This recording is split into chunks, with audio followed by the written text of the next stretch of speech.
every time I just look at him,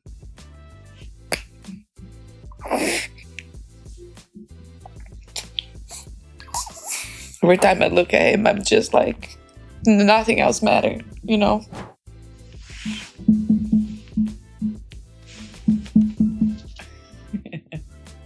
Hi, folks. It's our first episode ever with Zion, our baby boy, Earthside.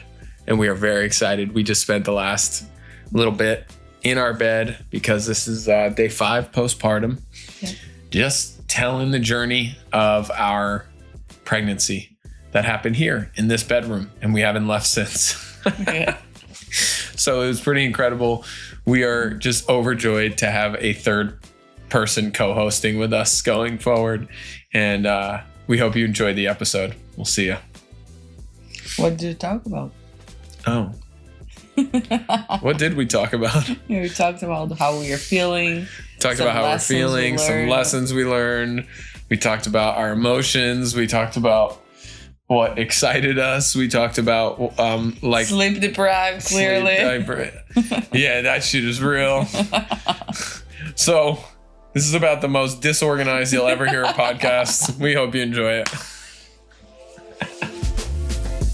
Hey, I'm Nick. And I'm Bea. We don't have all the answers, but we're definitely in it. And if you're ready to lead your family by being more of yourself, not less, then you're in the right place. We are so grateful to be in this with you. This is Dad Easy. Let's get into it. The feeling is insane. Like the feeling of having this kid here. I've never felt love like this in my entire life. And I wasn't really sure what it was going to be because I've heard so many people say dads, like, they don't feel it right away. It takes some time. I can't relate. Like, this kid showed up, and the second I caught this kid, it was like the most insane feeling I've ever felt in my life. And I think what's interesting too is like what it did with you and the way I see you, because I think I always knew you were strong, and I always knew you were amazing, and I always knew you were fortuitous, but that was just insane. And like, to watch you take this on and to choose to not go the easy route because you know it's the best thing for your body, you know it's the best thing for his body and his life. Oh, excuse me. Exactly. And the courage that takes when, first of all, so many people you know and you were surrounded by were doing C-sections, like so many friends, for whatever reasons, no judgment, just the temptation to just go the easy route was there and you didn't. And I think what's so insane is the feeling that I felt for him and the feeling I felt for you at the same time, and just how crazy that was and is right now. And then also the feeling of like that nobody has ever talked to me about, which is for the first time in my life since meeting you, I watched you look at someone else with the eyes that you look at me with. I've never had to share that look of like crazy obsessed love. And now I'm like, I'm over here. And this little guy took all of it. You little son of a gun. He took all my love. And like that, what that's doing in my body and my heart, and how weird that feels, because I'm like, did I just lose my girl? Oh. He literally just said, eat my ass. I hope that was recorded. Oh my God, he just sharted so loud. Nice, C. Sick, brother. Good job, C. We are hearing you. And just like the realization that it's never going to be the same. And it sounds really dark, but like in a beautiful way, because I wouldn't want you to not look at him the way you look at him and the obsession you have for him. And the one thing I know about you is that you have the biggest heart in the world, and you're going to have enough love for both of us forever. Mm-hmm. But it's a weird sensation. Like, every time we've laid in this bed, I've been your number one priority. And just like, you've looked at me with those eyes all the time. And I don't think I ever took it for granted. But now that it's not the same, like, it's an intense feeling. And there's kind of this like, wait a minute, I can't go back to that. Even if I want to, I can't go back to that. There's somebody who's just become kind of the new apple of your eye. And I think just as a man who felt so deeply your support and your love, that's a big transition that I just wasn't prepared for. And this week has been as it should be. It was so beautiful. You and him just like connecting in this bed. You haven't left this bed in a week. Yeah. And just staring and feeding and loving on him. And my job was to make sure everything else is taken care of to the best of my ability as our house gets flooded and our washing machine breaks and all the craziness of what happened during the birth. My job is to make sure that you're fed and taken care of and you don't have to worry about anything. There he is, just milked up. Yeah, brother. Hey, you are beautiful. This is Zion, by the way, everybody. Say hi. Say hi. Hi, Z. You want me to pull this? Mm-hmm. Oh, watch the head. Careful. First time parents.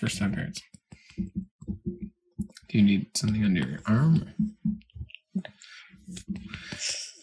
So it's just a lot. It's a lot of you having this moment with this kid, and you should, and me kind of just like being a part of it as much as I can, but also like this kid was in your body for 9 months and is still thinking it's in your body for the next few weeks. For 3 months. 3 months. For many weeks. And doesn't really understand that you guys are separated. So as much as I'm going to be here and I get to rock him and hum him to sleep and ohm him into peace and all those things, it's always going to be kind of a secondary, or at least for this stage, it's going to be a secondary relationship. Our relationship is going to be a bit of a secondary relationship. And it's just a lot for a dude to handle. Like, if you are not emotionally with it, I mean, I guess you can just kind of let that slide and be like, oh, this is awesome. Like, I have a baby. But when you have a connection as deep as ours and as loving as ours, it's a lot to swallow. Yeah. Because it's like my best friend is occupied. Mm-hmm. You know, like when your best friend just is off doing something, gets a new job or gets a new boyfriend or girlfriend or whatever, and you like don't see him as much anymore. It's like, wait, what about me? And I think that's the feeling I didn't expect from all this. That really kind of. Well, I think you already had a big fear around that. Yeah. That was something that you have always voiced, like saying, like, "Don't forget me," type thing, you know, like. So I think I was right.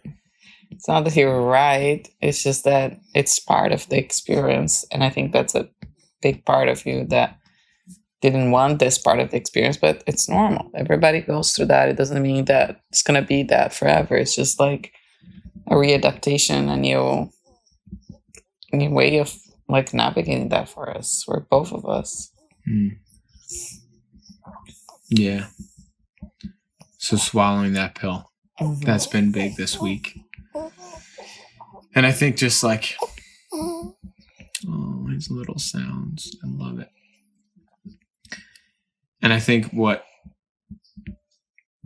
the kid already brought into the picture, like there's just this whole kind of lineage, the shift of grandparents were parents up until a week ago. Yeah. Now they're grandparents, and they're still my parents, of course, and your parents, but like there was a huge shift, which is just crazy. Huge shift of like, we have to make decisions now, and we can't just keep going to mom and dad to get answers. Mm-hmm. Like, we're now the bosses, the adults. I mean, we can still go to them for answers, but it's gonna be their answers, not our answers. And I think it's a new process to, like, we need to find out what we want and what we believe and what we want for this little guy. And we can always go back to our parents and ask their opinion and hear. But we also need to understand that they are speaking from their own lens and their own experience, which might not be what we want. And sometimes it is what we want for our kid, you know. How are you feeling? I'm feeling good, overall good. I'm feeling so grateful and so blessed. I mean, every time that I feel anything that it's not that, I'm like, I just go back to what happened and like the miracle that it was to birth this little guy and everything that my body went through. And every time I just look at him,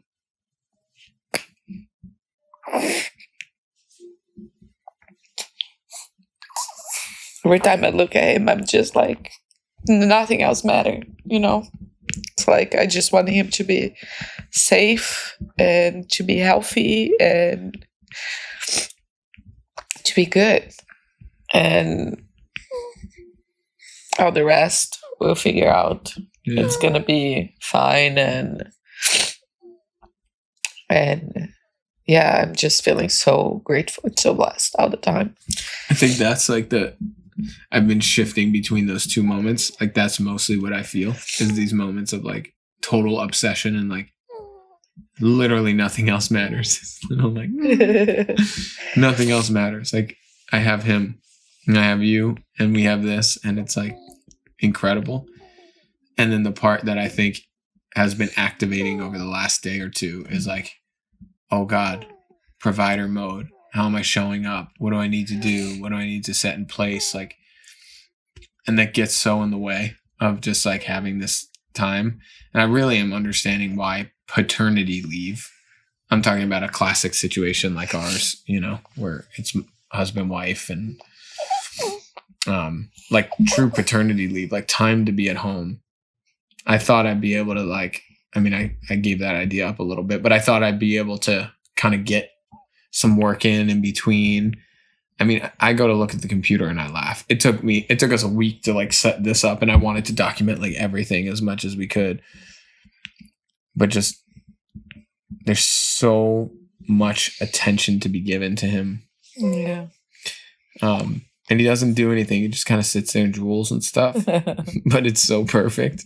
And like I don't want to miss a second of it. My sister just said like he changed so much since yesterday. And it's true. Like he literally changes when you're this age. You transform every day. Yeah. And his personality starts to show up like more and more each day, or you start to notice it more each day. I'm talking about 5 days. This is crazy.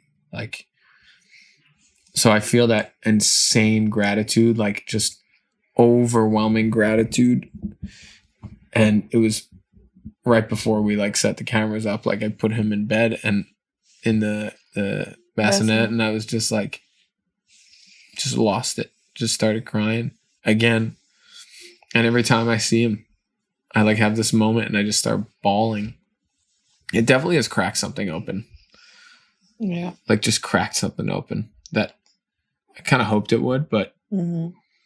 You know, a fear that I thought a fear I had before I had him, that people would say like about this unconditional love that you feel, like this crazy amount of love that he would feel. And I kind of like feared that. I was like, what if I don't feel like that? I remember you saying that. Yeah. Yeah. And it's here. It's here already. Yeah, maybe you could force yourself to not feel it. But I don't know. I can't imagine. Yeah. It's just so there. It's so the moment I saw him, like,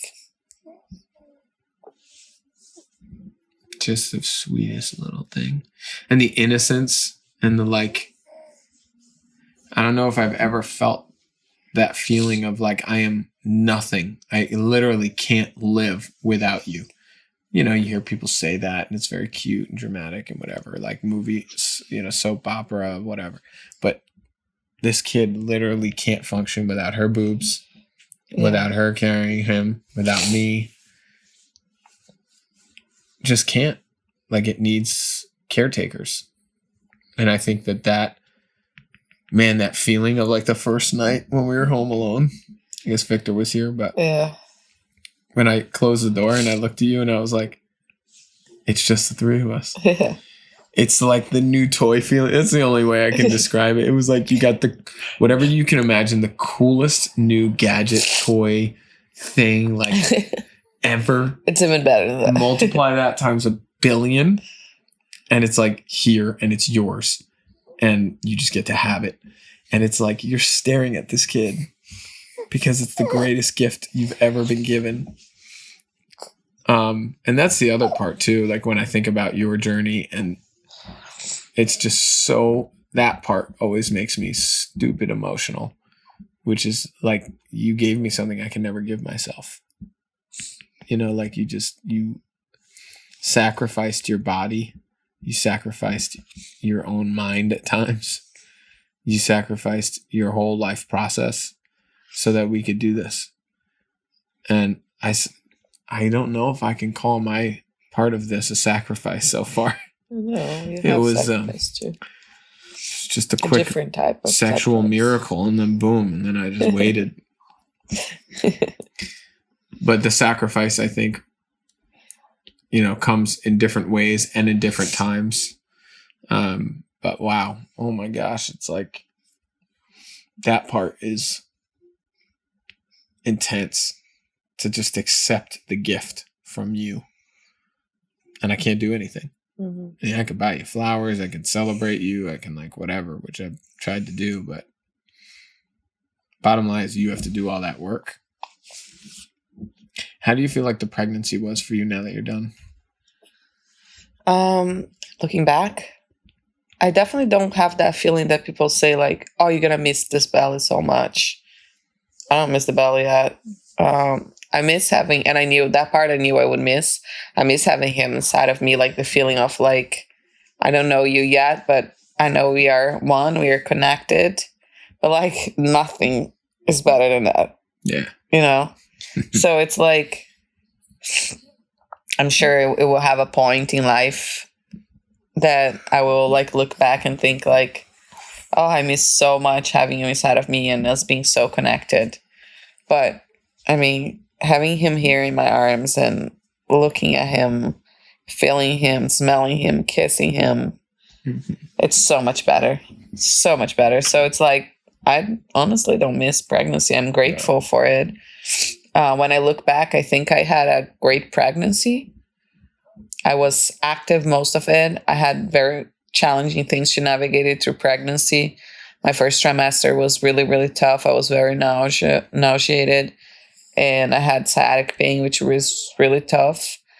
But, I always like to look the how full of the cup. And I think I did great. And I was able to work out until 4 days before he arrived, 3 days before he arrived. And the only reason that I didn't work out the last days was because I felt like my water was breaking. And it did, actually, but it was just slowly, very out. slowly, yeah. So, yeah, I think my pregnancy was great. I think my body changed a lot. I gained a lot of weight. And I'm excited to get back to a more active life. Not rushing anything. I'm very grateful and have grew a new level of respect, admiration, and gratitude for my body that I definitely never had before. Like, I felt in pregnancy already, but now it's like, holy moly, my body is a machine. It's the most incredible thing ever, and I'm so grateful for it. And I really do feel like, whoa, so impressed by my body. So I definitely like, you get out of the birth experience and your belly's still there, like the pregnant belly. Definitely not the same size as when he was inside, but I definitely still have a pregnant belly, and that's okay. Not rushing. Um, yeah, I'm just very in love with my body because it gave me him with so much health and strength and nothing to complain. It's definitely a slow process of recovery, slower than I thought. I thought, like, 3, 4, 5 days, I would be like 100%. Let's do it. I definitely do not feel that. Actually, today is day 5, and I actually feel a little worse than I was feeling before. Definitely still feel pain. I mean, just the sleep deprivation in and of itself. Like, if before this child you told me that I would be able to even function and there would not be a strip since July 4th, what's today? The 10th? Yeah, it's the 10th. And that is 11th. What? Today's July. Oh, wow. It's the 11th. Is our anniversary. Oh. Well, from July 4th until July 11th, I will not have a stretch of sleep that's longer than 2 hours. That's I would be like, what? I can't survive. Yeah. Yet I don't feel at my best, but I feel completely functionable. Functionable? Yeah. Functional. So maybe not so. I was like functionable. Pretty functional. I definitely don't have like drive and motivation to like go do stuff and whatever, but give me this. Yeah. Okay. But I am shocked at the whole sleep deprivation and how your body, when you're in parenting mode, just figures it out. Like, you get up and you do what you got to do, and the kid cries and you go handle it, and then you go back to sleep, and you do what you have to do. Yep. That's it. And I think that's pretty wild. I wasn't expecting that, definitely from the dad side, but watching Bea, like the first few days when you weren't sleeping. You would do like a 20-minute nap. First day I barely sleep. Same. Yeah, it was like 15 minutes at a time. And like a couple times maybe. Yeah.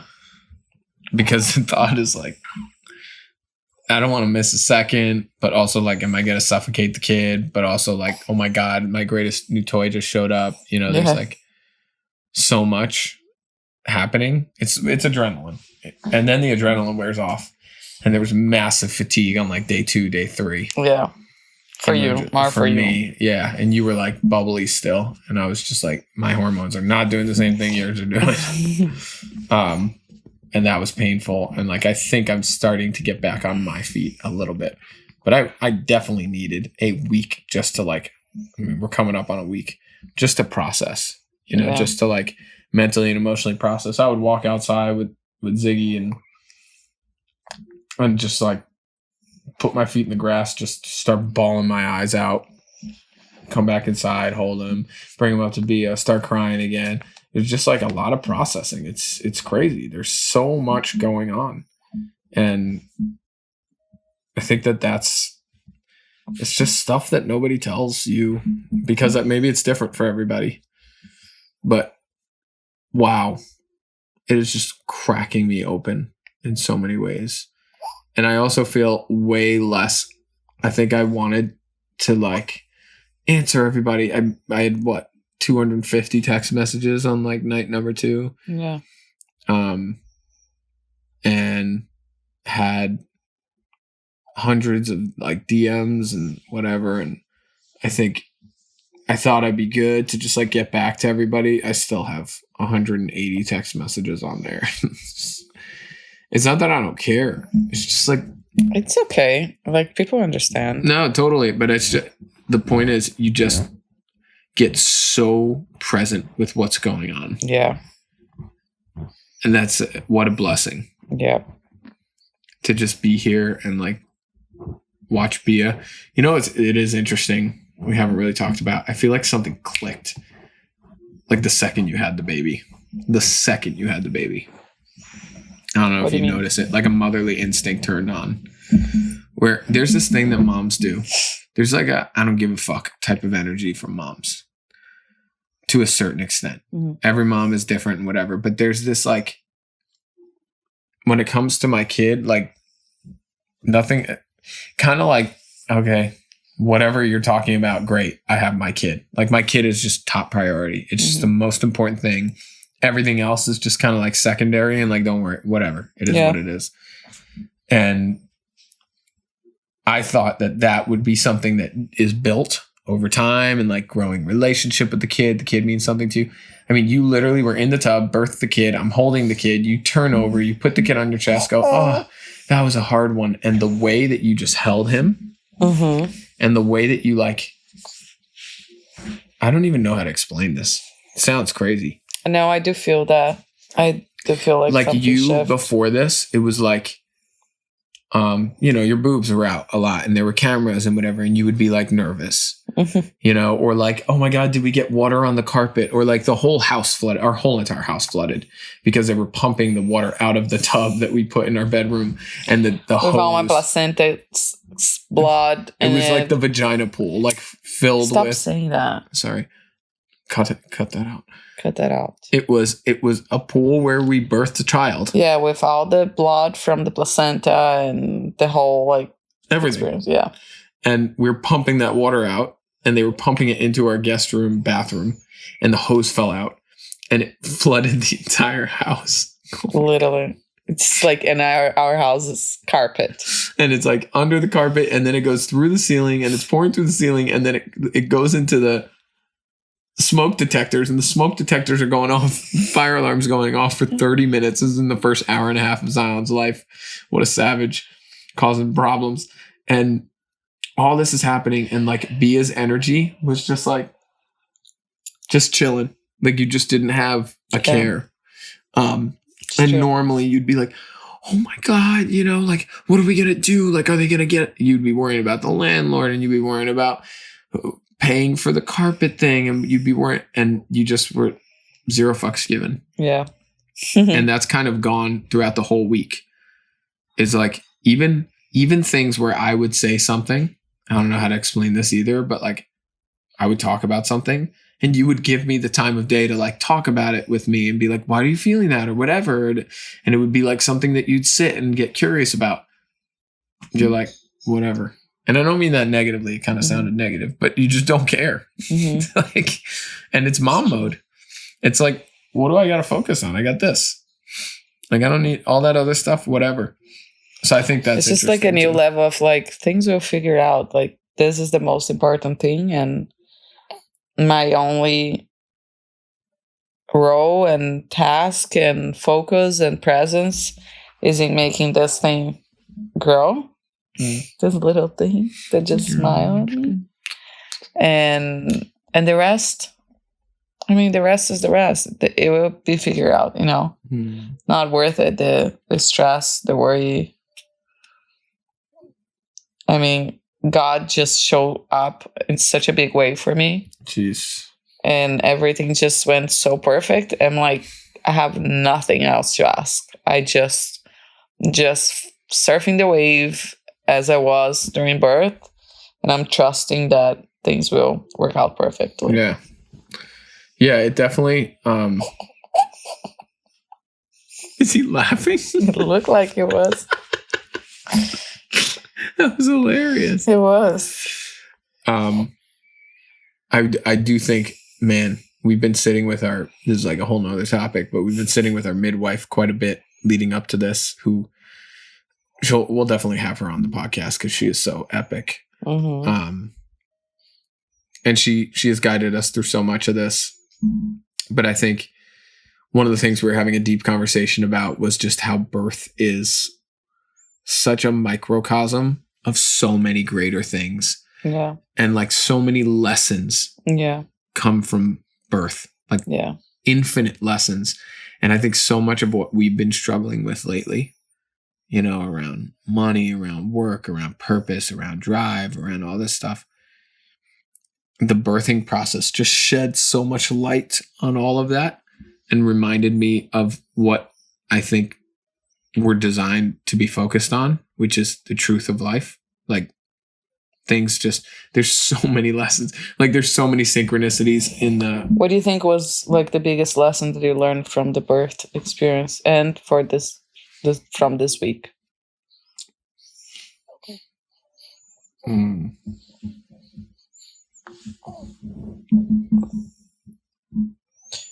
It's so easy to miss all of it. It's so easy to miss all of it. Like, because it sounds dumb, but it is what like ignited this thought, was because we planned to have Victor here, our Mexican, as Bea would say. My God. Our dear friend Victor from Mexico came in and spent the time he was going to videotape the whole thing beautifully, and he didn't get here in time. So it left me with like a camera, a tripod, my phone, and to do the best I can. And I remember saying to myself throughout like the whole process of sitting with you, do not miss this because you're trying to videotape it. I know we both talked about wanting to have it on video. We talked about the importance of that, but like, don't miss this. And I just kept remembering to say that to myself because it was so easy to like get caught up. Did I press play? Did I run over here? Did I do this? It was so easy to miss it. And then I remember going downstairs and just like having this moment when Joni got here and she took over for a minute, and I went downstairs and I was so overwhelmed with emotion. I literally crumbled to my knees. I went down into my office. It was my first time like getting some space from the whole thing that had been going on for, at that point, 8 hours and no sleep and whatever. And like just watching you in excruciating pain. And I needed a second to like breathe, because it's one thing when you're in it, you can't go anywhere. You're in it. You got to do the job. But when you're just observing and being the support system, like it was so much to carry emotionally in that moment, and to not get overwhelmed and to just be chill and doula daddy mode. And I just crumbled on the floor, and it was like, I just kept praying, like, please keep her safe. Please keep the baby safe. Like, just watch over us. And the feeling was so intense and so emotional, but I was so there.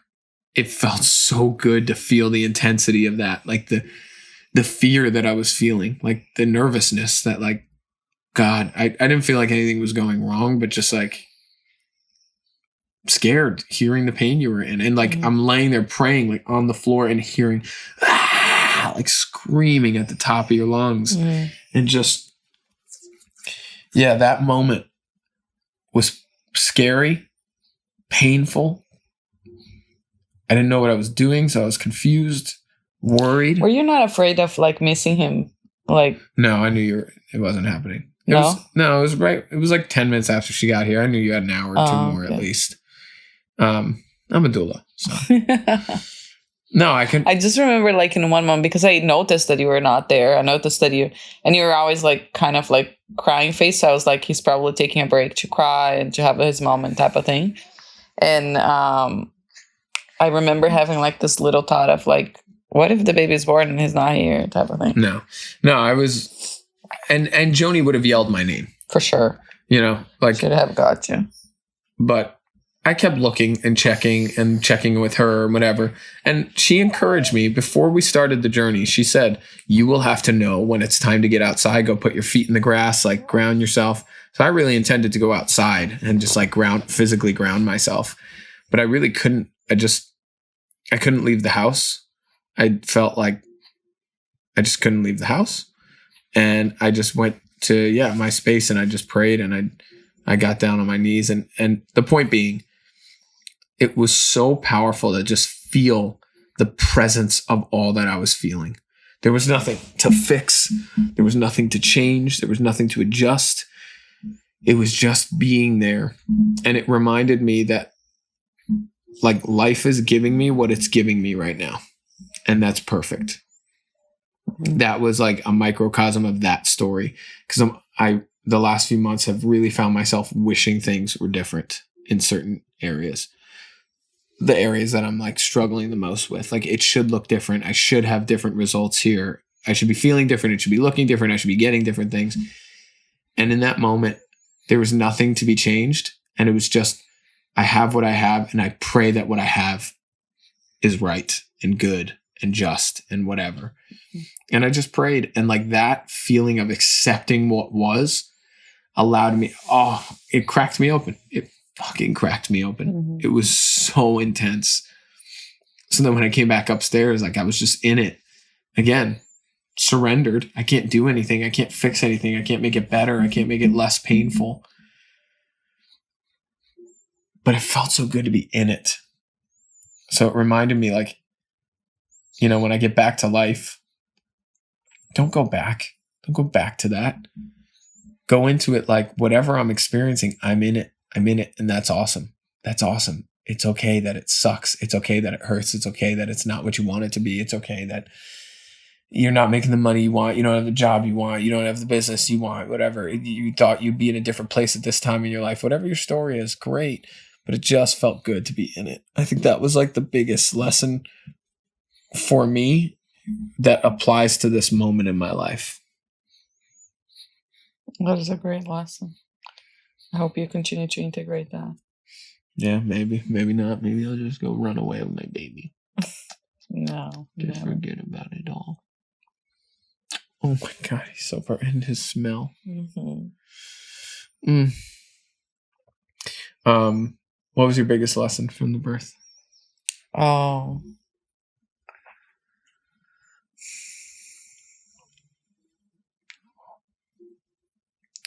There are so many big lessons, I think. One of the things is like how perfect design we are and how we can't do that. And sometimes I ask myself, like, did I get lucky? You know, did I get lucky that I pushed for an hour and a half, 2 hours, and I had like I don't know how many hours, like 8 hours type of thing. And I hear stories of friends who were like, oh, I was 48 hours in labor and then I had to take Pitocin, or I had to, because I was not dilated. But then I'm like, what, did I do something right that prepare my body for that experience? Or like, did I get lucky? Or, you know, so I keep asking myself these questions and trying to understand, and I hear different experience.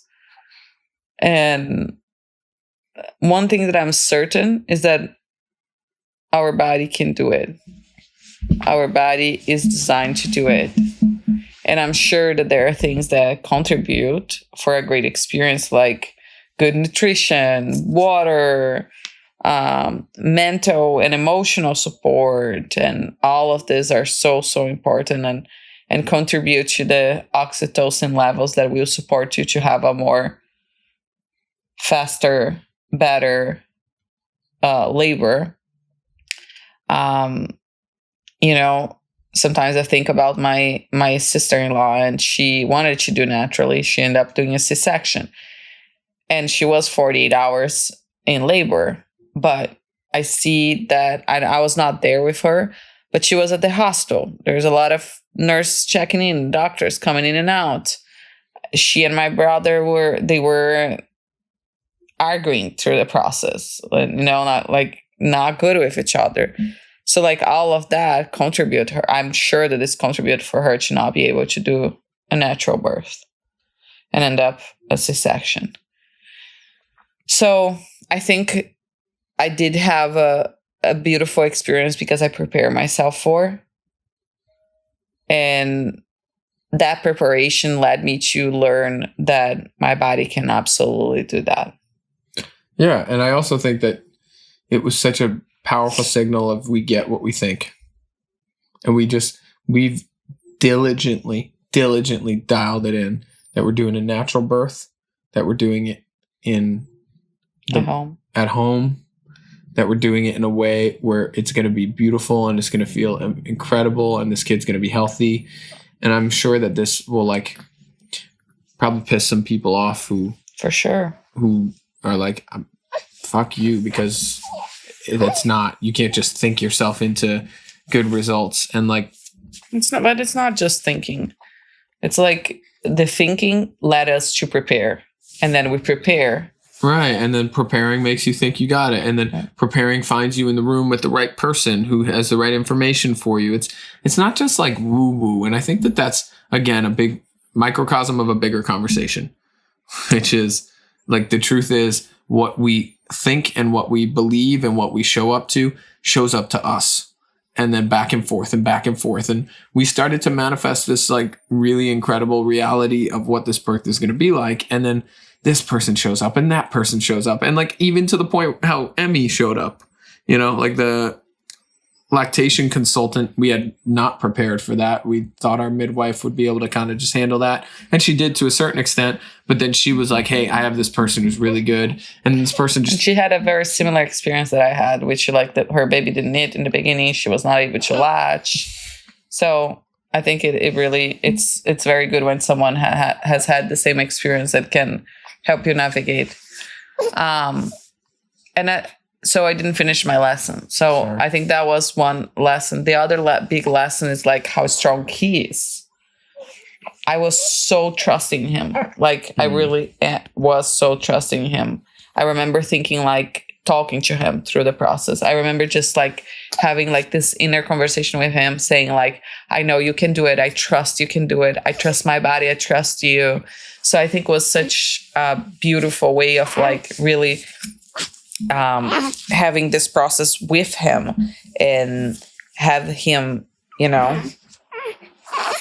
some breastfeeding moment right now. Get on that booby, baby. Oh, yes.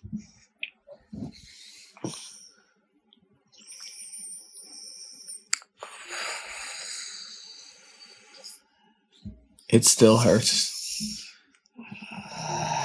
Day 5. Yo, imagine like just getting your nipple just like super sucked like a vacuum off of your chest. That's crazy. So I think like that process really like taught me how strong, smart, like perfect they are. And I think that's why it's important to let the baby come when they want to come. For me, I feel lucky it was 39 and 4 days because it gives me more time with him. For some people might go like close to 42 weeks, past the due date, which is very, very common for a lot of people passing the due date. So I think that allows a level of maturation for the baby to also be able to do their own process and not rushing. I remember like lining up all the natural induction things for them, like the okra water, the dates, the acupuncture pressure, the curb walk, and like all these different things that I was like, let's start doing everything at 37, 38 weeks so the baby can come.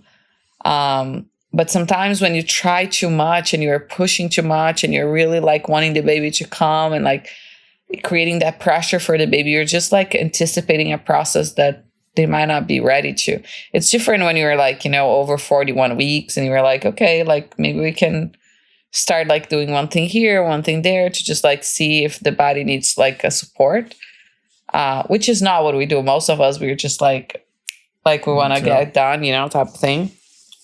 So I think it was a big lesson to see like how strong he is and like our connection, how like my trust in him, my trust in my body supported the process. And I think that is a lesson that I want to bring into my life. Like, birth just opened that portal for me and showed me a new level of connection to this little guy, to my body, to myself. And I really do want to bring that lesson into my life, into my business, into how I serve people, into how I serve my clients, into how I connect with my friends, my family, my relationships, into how I am as a human. And like, yeah.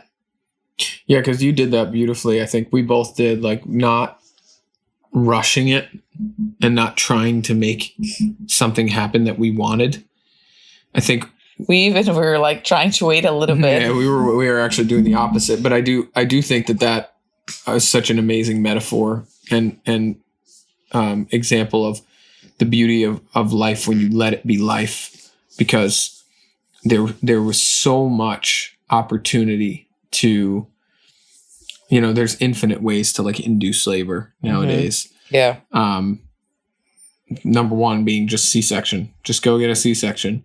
And that's not inducing labor. That's just like making labor happening before. Exactly. Just going and having the baby. And I think the gift that you gave all of us of just sitting with it was so powerful. In life, we're often trying to get things done quicker, get them to happen before they're ready to be birthed. And it's like, let them tell you when they're ready. Yeah. Let the kid give you the information. Like, Mom, I'm ready to come out.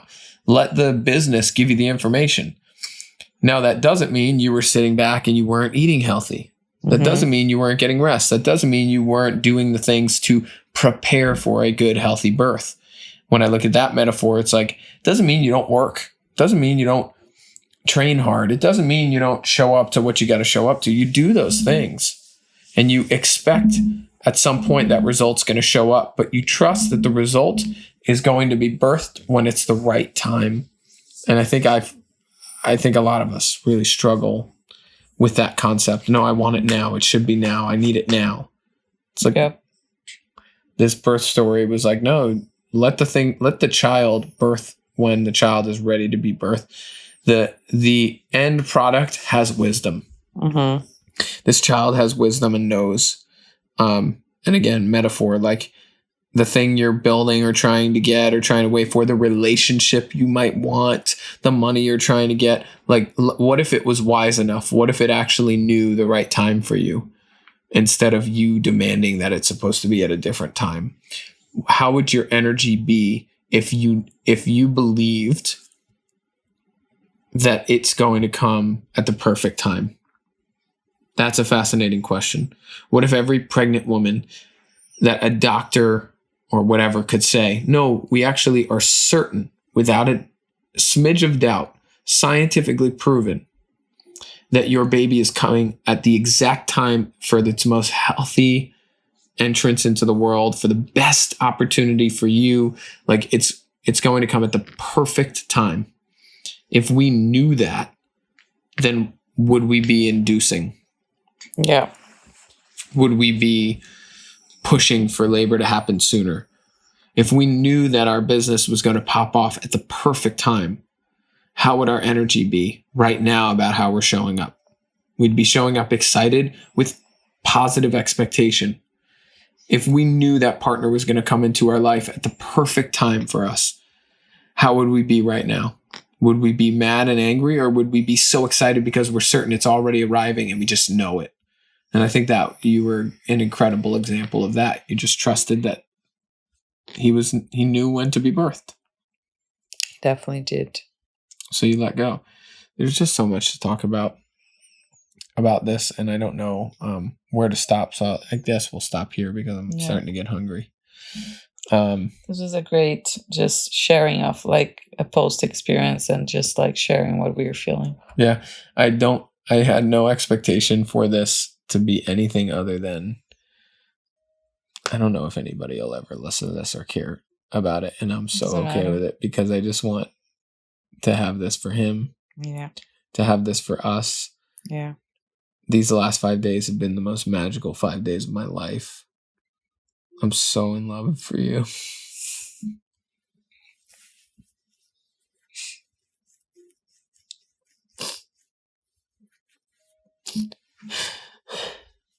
I'm so grateful for you and for what you've done.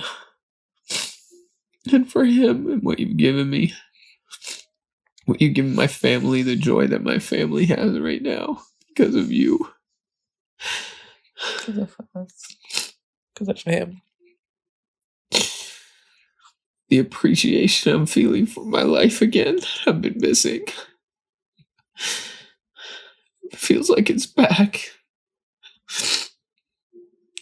because you're willing to do this for us. I'm just so grateful. I just love feeling grateful. I love feeling grateful so much. I'm so proud of you. So fucking proud of you as your best friend. I'm just fucking proud of you, man. It was awesome. You did it, and you did it with integrity, and you didn't listen to the bullshit everybody said. Oh, you gotta be woo-woo. Oh, you gotta do it at home. That's crazy. That's dangerous, whatever. And you just trusted yourself. And you trusted what we believe in life, and you just made really bold decisions, and you went to the scariest place a person can go, which is like facing and confronting excruciating real pain. And you went right at it. And that's the type of best friend I want to tell everybody about. I'm just so proud of you. Let's just say what you've done because I had you. Yeah, we were a good team. Faux show. Oh, whoa! I guess he's like, what about me? This kid is an interruption. Mark my words. Zion Villas-Boas Paganelli coming at you hot, right, kiddo? Yeah. Here, show your face on the camera. Let's see. Wait, let him burp a little bit. We can't show him burping this way. Yeah, you can. Well, Show him. Let the world see this man. Look at him. Look at him go.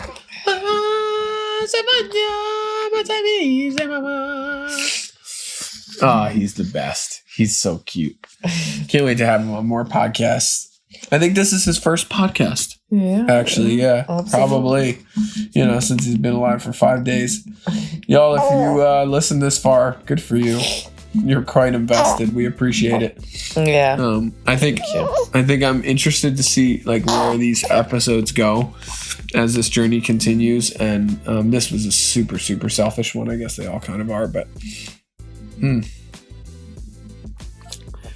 thanks. Thanks. I love you. We love you. Whew.